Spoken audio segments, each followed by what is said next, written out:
Alors maintenant qu'on a vu comment lancer son levain, on va pouvoir voir comment l'entretenir et comment le conserver. Alors pour tout ça, je vous ai fait une fiche de révision que vous trouverez en PDF. Alors vous avez la première partie, comment lancer son levain naturel, où je vous ai remis tout ce que j'ai dit dans la vidéo sous forme de fiche de révision. Et maintenant, nous, on va voir comment entretenir son levain.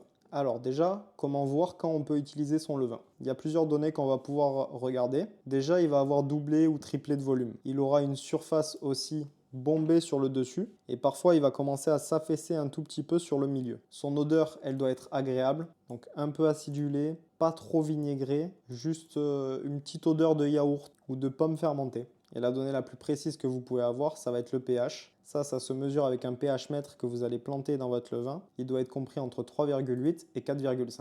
En gros, le pH, c'est pour mesurer l'acidité du levain. Mais en gros, le pH, il va nous dire à peu près le levain dans quelle étape il est. S'il est au-dessus de 4,5, le levain est trop jeune. Il n'est pas assez acide, il ne va pas donner assez de goût. Et donc, on va devoir le laisser fermenter un peu plus longtemps. S'il est entre 4,5 et 3,8, ça va être la plage parfaite pour l'utiliser. En dessous de 3,8, là, je vous conseille vraiment de ne pas l'utiliser. Ça risque de fracasser votre pain et vous avez de gros risques de sortir un pain qui sera vraiment pas ouf. Là, en dessous de 3,8, le levain est vraiment trop acide et vous allez avoir des problèmes de production. Donc, je vous conseille vraiment d'investir dans un pH mètre. Comme ça, vous aurez une précision dans quelle étape est votre levain et est-ce que vous devez le rafraîchir plus souvent, un peu moins souvent, vous saurez un peu mieux le gérer et ça sera beaucoup plus précis. Au niveau de la fréquence des rafraîchis, on va dire que si vous laissez votre levain en température ambiante, ça sera toutes les 6 à 12 heures qu'il faudra rafraîchir votre levain. Ça dépend aussi de quelle souche vous partez. Si vous partez avec 20% du poids de levain, ça va mettre plutôt une dizaine d'heures. Si vous partez avec 50%, ça mettra plutôt 6 heures. Si vous partez avec 5-10%, ça mettra plutôt 12 heures. Après, si vous conservez au frais, donc on va dire entre 4 et 10 degrés, vous pourrez rafraîchir tous les jours ou tous les 2 jours. Personnellement, si vous utilisez le froid, je vous conseille de le faire tous les jours et de garder à chaque fois une grosse base. Par exemple, 30, 40, 50% du poids total du rafraîchi en levain mère. Comme ça, vous avez un levain que vous nourrissez régulièrement mais qui va rester à un pH assez raisonnable. Et la règle d'or, jamais laisser le levain affamé. Si vous voyez votre levain retomber, c'est vraiment pas normal. Il faut tout de suite prendre une petite partie de ce levain et le rafraîchir. Votre levain ne doit jamais retomber. Alors là, je vous ai mis quelques conseils.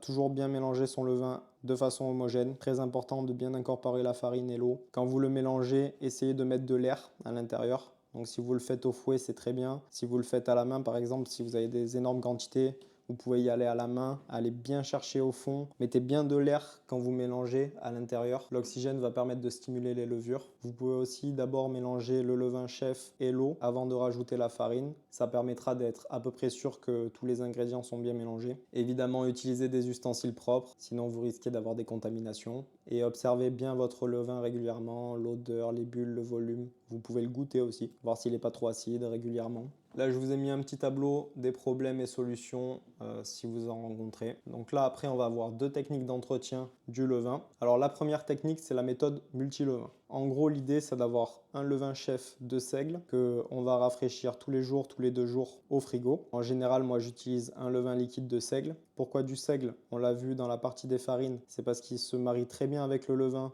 et qui permet d'avoir un levain très stable. Et ensuite, on va le décliner en plusieurs levains. Donc, par exemple, un T80 liquide, un levain de blé ancien, un seigle dur, ça peut être n'importe quoi. Ça va être l'idéal si vous voulez faire plein de pains différents avec des caractères différents. Par exemple, vous voulez un pain avec un levain de seigle, un pain avec un levain de T80, un pain avec un levain de blé ancien. Mais l'inconvénient, c'est que ça va vous demander beaucoup d'organisation. Après, j'ai une méthode plus simple, ça va être de faire un seul gros levain, qui sera un levain de seigle liquide très souvent, et qui va servir pour la majorité de vos pains. Ça, c'est la façon de travailler que je préfère. C'est plus simple, c'est plus stable, et en même temps, on peut faire quelques petits levains de blé ancien par exemple à côté, mais on va quand même garder la majorité de notre gamme sur du levain de seigle liquide. Les avantages, c'est que ça va être beaucoup plus simple et beaucoup plus stable, mais les inconvénients, c'est que vous aurez un peu moins de diversité au niveau de vos pains. Mais pour moi, vous pouvez créer de la diversité ailleurs, donc c'est pas vraiment un inconvénient. Là, je vous ai mis un petit tableau des rafraîchis. En gros, combien de pourcentage de levain vous devez mettre sur le poids total de levain. Le levain chef, c'est la souche que vous utilisez pour faire vos rafraîchis. Le temps que le levain va mettre à atteindre le pH à peu près. Donc ça, c'est à titre d'exemple, hein, ça va vraiment changer